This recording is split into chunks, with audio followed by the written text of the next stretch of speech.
बिटिसिनि मुंदांखा लावखार ओंखाम जाग्रा थावनि दावराइजार बगामाथि लावखार ओंखाम जाग्रा थावनि गाहाय हाबग्रा दरखंखौ दावबायारिफोरनि थाखाय दिनै बेखेवबाय।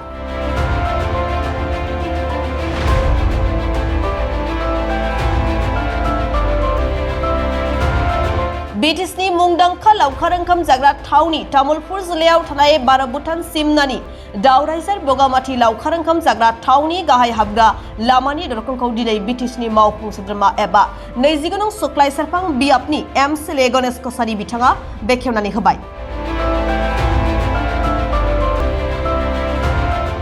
बोथोर सौफैनाय लोगो लोगोनो लावखार ओंखाम जाग्रा सुबुंफोरनि होंगो दोंगो जाफैदों दावराइजार बगामाथि लावखार ओंखाम जाग्रा थावनियाव।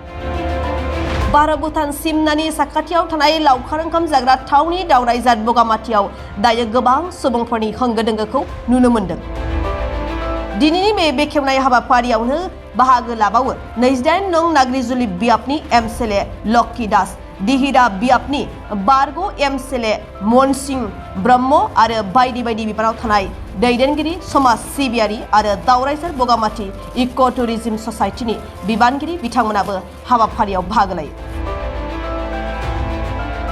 ডিসেম্বৰ আজি আমাৰ 25-26 বৰ্ষৰ যি বগামাটি পিকনিক স্পট আজি আনুষ্ঠানিকভাৱে মানে উদ্বোধন কৰা হৈছে আৰু 25-26 বৰ্ষৰ কাৰণে যাতে আমাৰ মানে টুৰিষ্ট মানে এই বগামাটিত আপোনালোক মানে আহে তাৰ কাৰণে আজি আমাৰ আনুষ্ঠানিকভাৱে মানে উদ্বোধন কৰা হৈছে আৰু ভাৰত ভূটান সীমান্তৰ এই এক মানে প্ৰকৃতিৰ বুকুত এক মানে সৌন্দৰ্য আৰু মই এটা কথা আপোনালোকক জনাব বিচাৰোঁ যে আমি অসমৰ ভিতৰতে বগামাটি আমাৰ এটা মানে এই নাগজুলি বা গুৰেশ্বৰ অঞ্চলৰ এটা পৰিচয় যে আমি ক'ৰ পৰা আহি কেতিয়াবা যদি সুধে কোনোবাই যে ক'ৰ পৰা আহিছে বগামাটি নাগজুলি বুলি ক'লে মই হয়তো চিনি নাপাব পাৰে বা গুৰেশ্বৰ চিনি নাপাব পাৰে, কিন্তু বগামাটি বুলি ক'লে সকলোৱে চিনি পায়।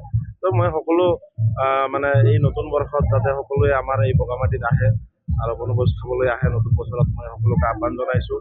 লগতে প্ৰশাসনকো মই অনুৰোধ জনাওঁ যে যাতে আমাৰ এই অঞ্চলত বগামাটি পিকনিক বুলি ক'লে অলপ মানে ফূৰ্তি তামচা হয়, তাৰে কাৰণে অলপ যাতে উদ্ভণ্ডলি বা মানে তেনেকুৱা ধৰণৰ কোনো পৰিৱেশৰ সৃষ্টি নহয় তাৰ কাৰণে মই প্ৰশাসনক অনুৰোধ জনাওঁ তেখেতসকলে যাতে অলপ মানে হেৰি কৰে মানে গুৰুত্ব দিয়ে এই আমাৰ যি টুৰিষ্টসকল আহে।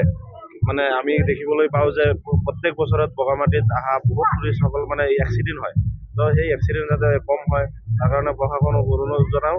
আৰু ইয়াৰে যিটো NGO আছে আমাৰ ইকো টুৰিজিয়াম ছ'চাইটি দাউৰাজাৰ NGO ল'ৰা মানে যিসকল আছে তেখেতসকলক মই অনুৰোধ জনাওঁ তেখেতসকলে যাতে এই এৰিয়াটো চাফ চিকুণকৈ এটা পৰিৱেশ মানে ধুনীয়া এটা পৰিৱেশ কৰি ৰাখে, পৰিৱেশ এটা সৃষ্টি কৰে আৰু যাতে টুৰিষ্টসকলৰ সুবিধা হয় যাতে আহি কিনে মানে তেখেতসকলে নিজৰ মানে যিহেতু ইয়াতে ফূৰ্তি কৰিবলৈ আহে বা পিকনিক খাবলৈ আহে তেখেতসকলৰ কোনো অসুবিধা যাতে নহয়।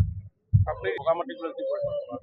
চাওক, বগামাটিক লৈ বহুতো পৰিকল্পনা আছে আৰু কৰিব লগা বহুত আছে। ইয়াতে আমি যিহেতু টুৰিষ্টসকল আহে ইয়াতে মানে বিশুদ্ধ খোৱা পানীৰ ব্যৱস্থা কৰিব লাগে। মই অলপ আগতে NGO ল'ৰা সিহঁতৰ লগত কথা পাতিছোঁ, তেখেতসকলক মই কৈছোঁ যে আগন্তুক দিনত যিহেতু আমাৰ নতুনকৈ গভৰ্ণমেণ্ট হৈছে এতিয়াও তেনেকুৱা ধৰণৰ কোনো আঁচনি হেৰি কৰা হোৱা নাই। তো আঁচনি যেতিয়া আহে তেতিয়া খোৱা পানীৰ কাৰণে আমি এটা বৰিঙৰ দৰকাৰ আছে আৰু আমাৰ এইটো হৈছে ইষ্ট আৰু ৱেষ্ট চাইড আছে আমাৰ এইটো তো সিপাৰেও বহুত মানে বনভোজ খাবলৈ ইয়াতে আহে বগামাটিত যিটো চাইডেদি নাগ্ৰজুলি পাৰেদি।